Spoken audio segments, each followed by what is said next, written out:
Hello, dear student of class 10th. This is question number 5 of lesson 1 of history. The name of the lesson is The Rise of Nationalism in Europe. The question is, what was Romanticism and how did it develop nationalist sentiment? Romanticism क्या था और ये nationalist sentiments को किस तरह से बढ़ाता है, किस तरह से उसका विकास करता है, nationalism की feelings को किस तरह से ये develop करता है।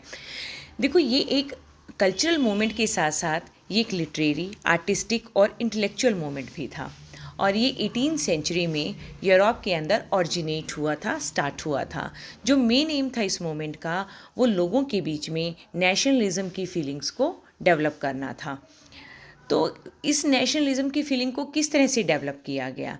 जो रोमांटिक आर्टिस्ट थे और जो पोइट्स थे, उन्होंने साइंस और रीज़न के वो अगेंस्ट थे और वो ये कहते थे कि कल्चर जो है वो एक इम्पॉर्टेंट रोल प्ले करता है to increase the feeling of the nationalism. So उनका जो फोकस था वो इमोशन, इंट्यूशंस और मिस्टिकल फीलिंग्स की तरफ ज़्यादा रहता था।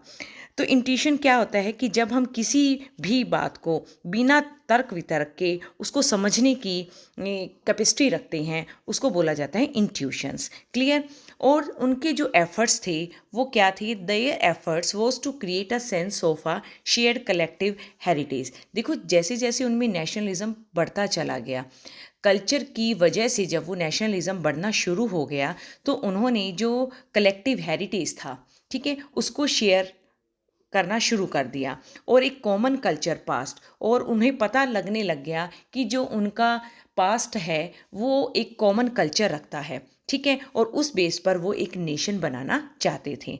ठीक है, समझ में आया ये पॉइंट? उनका जो ये एफर्ट्स था, नेशनलिज्म जब उनमें कल्चर की वजह से रेज होने लगा, तो वो समझने लग गए कि हमारा जो पास्ट है वो सबका कॉमन ही तो है। जैसे हम यहाँ डिफरेंट टाइप्स के फेस्टिवल को सेलिब्रेट करते हैं, ठीक है, इंडिया के अंदर क्यों, और वो हमें हमारे कल्चर के बारे में बताते हैं, ठीक है, और वो कल्चर जो है वो सभी लोगों के लिए कॉमन रहता है।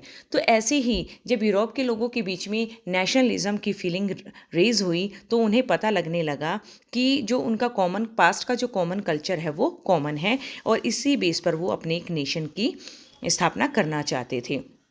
Now the third point is romantic philosopher claimed that folk song, folk poetry and folk dances could create the spirit of nationalism. तो रोमांटिक आर्टिस्ट जो थे उनका ये भी मानना था कि यदि हम फोक सॉन्ग, फोक पोइट्री और फोक डांसेस जो होती हैं, ये सब चीज़ें भी नेशनलिज्म की फीलिंग्स को क्रिएट करती हैं। जैसे अब हम हमारा एग्जांपल लेते हैं इंडिया के अंदर, जब हम कोई देशभक्ति का सॉन्ग सुनते हैं तो हमारे अंदर एक नेशनलिज्म क्रिएट होता है, हमारी जो फीलिंग्स है वो नेशनलिज्म की तरफ बढ़ती चली जाती हैं। तो इसलिए रोमांटिक आर्टिस्ट का भी यही मानना था कि जो नेशनलिज्म है वो फोक पोइट्री, फोक डांसेस से क्रिएट किया जा सकता था।